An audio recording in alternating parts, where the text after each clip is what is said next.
Hey everybody, so I just got a shipment in, refreshing my gear up here a little for the spring, and I was looking at what I ordered, and I thought it would be a good opportunity to take just a bit and talk about hooks, catfish hooks. I thought I'd show you quickly sort of how I organize things, what hooks I use, and why, and then I've got a clip I want to show you here at the end to illustrate why I'm using some of the hooks I do in certain situations. So first thing, my tackle organization, you know, everybody organizes their tackle their own way. I've tried a few different means and methods, and I like to keep things as pared down as I can because I already have a bunch of crap in the kayak with bait tanks and camping gear sometimes. So I don't like to bring more than I have to. So I have a bag, I have a main bag that's got, you know, my grips and my scales and stuff that I might need, but I don't use on a regular basis. And then I have a Plano box in that for the larger things like the rigs, the lures. But all my terminal tackle goes in a binder like this, and this is essentially what you'd call my working tackle bag. It sits right up front with me, and everything I need is in this. So I have my my swivels, my beads, and miscellaneous stuff. My hooks, I got circle, my Kale hooks, and my J hooks, and then in the back I have my rattles, my floats, slip sinkers, everything I need, all fits right there, super handy, works good for me. But hooks are what I want to show you today. I want to just talk for a minute about the hooks. Channel cat fishing. So for channel cats, this is it, man. This is the hook. These came out last year. These hooks are crazy awesome. This is the number 6. This is, in my opinion, just about the perfect channel cat hook. It works for everything. For just about any type of fishing you're doing, this hook is going to work for channel cats. And if you have any questions, these triple threats, right? They're made so you can fish them like a circle hook, or you can set the hook. And if you have any concerns about can you really set it like a circle hook, or can you really set it like a J hook, you can. Take a look at this picture. This fish, this hook has gone through the bottom of the jaw.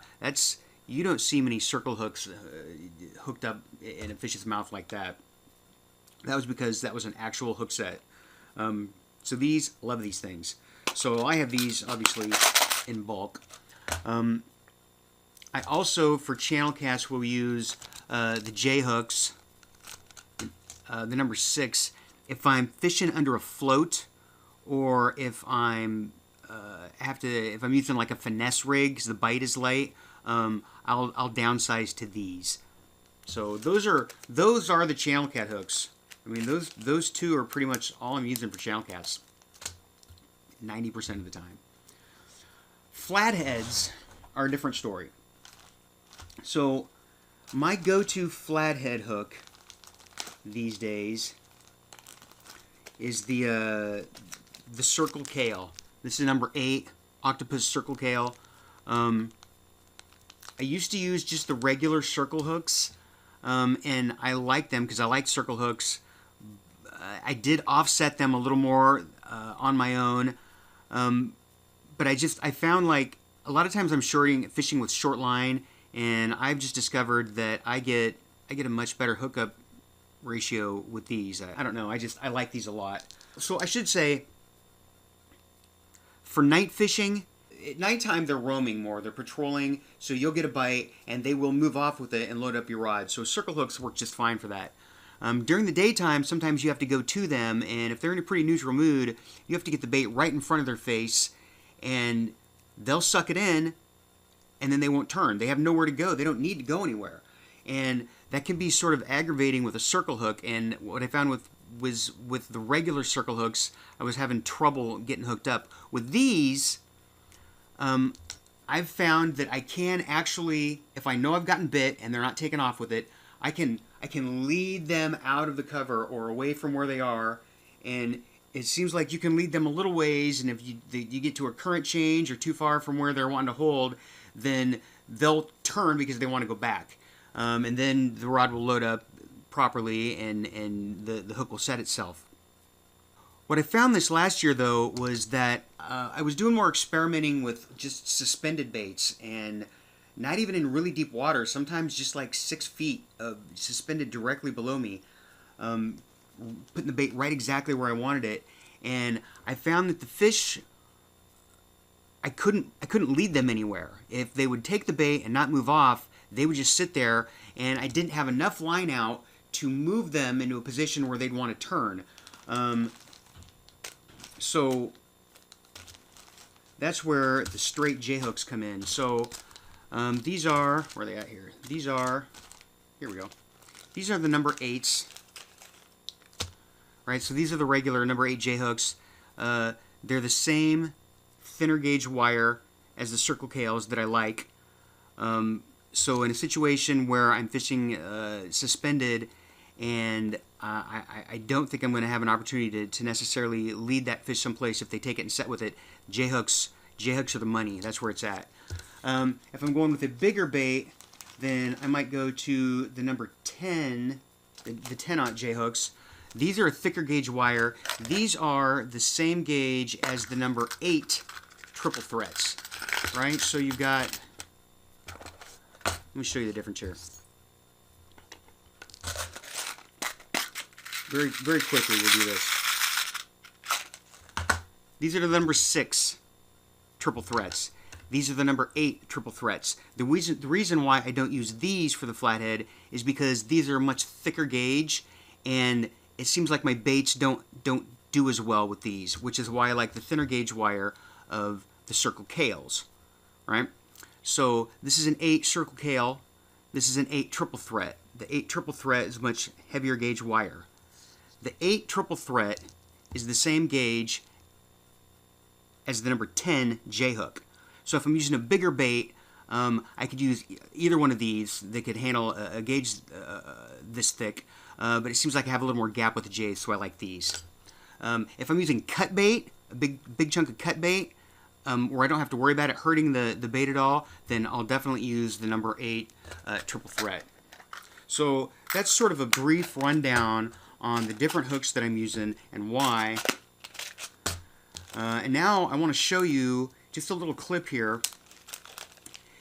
If you watch here, this is, I've got a bait straight down. Look how long this takes. This is a bait that's suspended out of the kayak. It's not sitting on the bottom. I'm in probably 8 foot of water here, and I have the bait suspended a couple of feet off the bottom, so I've only got like 6 foot of line out. That is not even as long as the whole rod, right? So you can see I get bit, and the fish doesn't go anywhere with it. Look how long, watch how long it takes for that fish to load up the rod so that I can finally set the hook.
Crazy. 2 full minutes.